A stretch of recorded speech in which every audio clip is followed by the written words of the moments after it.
black tennis shoes and you take away his car and hopefully he doesn't get his wake-up call to make it to the arena. But a player with Michael Jordan caliber, he is almost unstoppable at this time of the year. He's off the scale. He's really remarkable, and I think the remarkable thing about him is that I'm not sure people really know how good this guy is.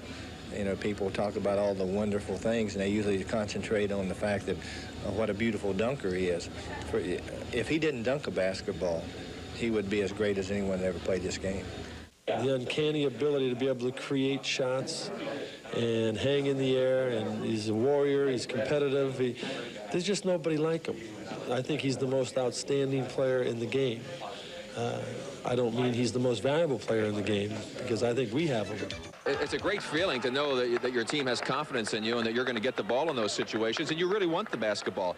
I kind of felt a little bit like Michael, although I never could do the things that Michael can do, but Michael feels that he can do whatever he wants, and you're in some sort of a different zone when you're out there. He's really developed into something special. I mean, he's always been a great one-on-one player, but right now I think he might be one of the best team players in the game. One thing I can say is that I had the opportunity to play against one of the greatest of all time. Right now, he's got to be in that line of being one of the greatest.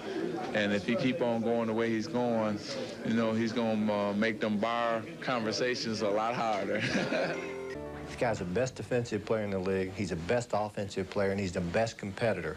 Playing on a team that complements him, but not a perfect team. He carries this team. Rarely do players carry teams to wins, much less championships. And if there is a better player that's ever going to play this game, we're all going to be scratching our head. Thank you for this being Michael Jordan and also being a person who helped me raise my game to a high level. Thank you for entertaining the fans all across the world. He made me want to be an NBA basketball player.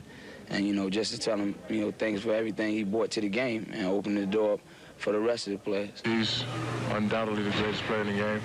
We're going to miss him. And I could tell all my 10 children from 9 different women that I played against the great Michael Jordan. I thought Jesus never will retire, you know. I know Jesus worked 7 days a week. On 6 days, he rested on Sunday, didn't he?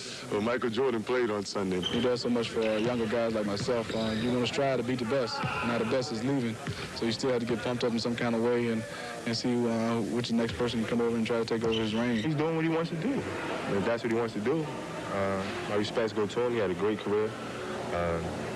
You know, now it's time for him to move on. Not being able to see him play again, you know, it's going to be a little sad.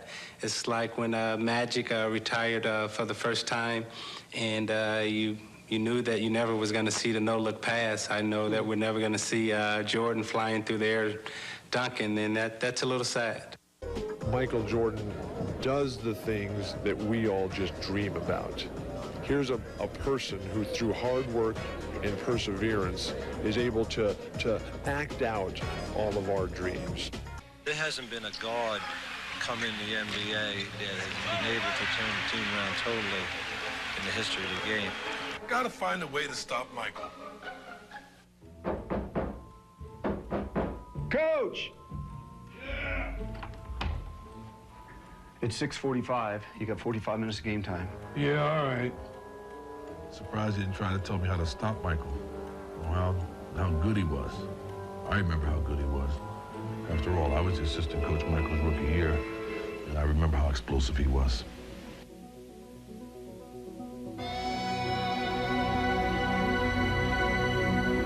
When he first came in the league, he was a player who used to slash, cut to the hole. Jordan, look at that! Holy cow! He was more that flamboyant type of player that wanted to make a poster shot of everybody, wanted to embarrass everybody. Here it is again. Oh, yes! By Michael Jordan! That brash rookie telling me I have no chance, that I couldn't beat him. Yeah, I know all about Jordan, all about him. But it's the Jordan of today that scares me. It's scary just how good it is. It's a shot that I created and I perfected because double teams were coming so quickly. If I'm on a roll, it doesn't matter if you send in a double team, I can react quick enough to get the fadeaway. Michael Jordan again. What a touch. I've never seen anybody really fade like he does. Matter of fact, I've never seen anybody fade like he does.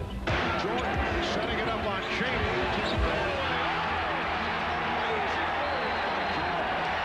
When Michael came back, we really thought that, being out of the game for a year and a half, that his game was going to be limited to what he could do. We tried to feature his game as getting him down court early, get him to a quick post-up, and getting his jump shot back. He's learned that turnaround jump shot, reestablished that turnaround jump shot that's been really the strength of his game. Michael must have learned to fade away in between balls and strikes during baseball. Got to find a way to stop that fadeaway. If you go in there thinking you're going to stop Michael Jordan, you're going to be in for a long night. You got to pray and hope that he misses a lot of shots. So fire time by Michael Jordan. He gets the ball real easily and real quick, and he spins and turns. And once he's hitting that shot so well like he's doing now, it frustrates you a lot. He gets so high in the air right there and he's fading. Not even George Marathon can get to, and George is 7'7". In the past, physically, he just dominates you so much. Now he sets you up better. He lures you better. He has that killer instinct, and that's what makes him so deadly. When Michael Jordan gets down low, I don't care who's playing him, he's almost impossible one-on-one to stop. Got to find a way to stop Michael. Maybe I'll hide this Gatorade. Nah. Jordan cologne? Nah, refs might like this. Maybe it's the shoes. Nah. The Jordan rules. Maybe there's a clue in here. Back in the late 80s and early 90s when we had the Jordan rules, it was simply based on the fact that he had the ball in his hands so much. We denied him the basketball every opportunity we got. When he got the ball, we double, triple teamed him. The implementation of the Jordan rules, 3 guys are going to be around him at every turn. We wanted fatigue to be a factor, if possible, with a bionic human being. The implementation of the Jordan rules. A lot of people question, am I finishing ball games and that I'm tired or whatever. I don't think it's more so that. I think it's that everybody's taken the Jordan rules and extended it even further. They have tried to continuously get the ball out of my hand. And for me to go against 1 against 3, it's not in my best interest, not in the team's best interest. In my younger days, yes, I would have went 1 against 3.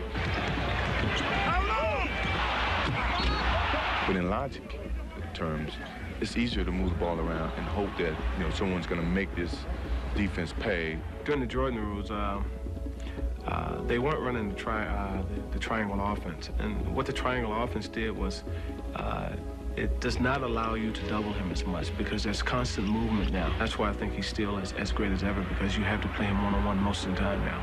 I was a jump shot shooter, but I never had to rely upon that skill because I could get to the basket. But now the defenses are collapsing as Detroit did for years. So I got to stop and pull up. I got to utilize the jump shot. I got to take what the defense gives me. I'm not going to go against the grain. Can't believe the greatest player in the game has changed his game and is still the greatest. Do you think that happened by accident, or do you think he worked every year to add something to his game so that his greatness would become even greater? He's turned into a jump shooter, and he's turned into a great one. Well, he's the best post-up player in the NBA. I mean, there's no question about that. There are no secrets. There are no answers or no cures to guard Michael Jordan. Should have kept my TV job. Whose game is it? It's Michael Jordan's game. I coached Michael his first year in the NBA. I knew he'd be a great player, but I never thought that he would turn out to be the greatest player of all time. He's something special. Michael's legacy continues to go. I mean, as long as he plays the game, he's gonna amaze us no matter what, because he has the ability to take control of a game, to make the big shot. I said to so many people that we're fortunate in our lifetime to have seen a Michael Jordan, rather than be born 30 years from now and only hear about the legacy of Michael Jordan, rather than having seen Michael Jordan. It's like the things that he does over and over again is like Michelangelo repainting the Sistine Chapel over and over again. What is not just about physical skills, it's about something within an individual, and whatever it is that one needs to have to take it to that next level, Michael Jordan has it in multiple steps. You can't teach a player to have leadership. It's something natural. He had it from day one, and he just carried it throughout his career.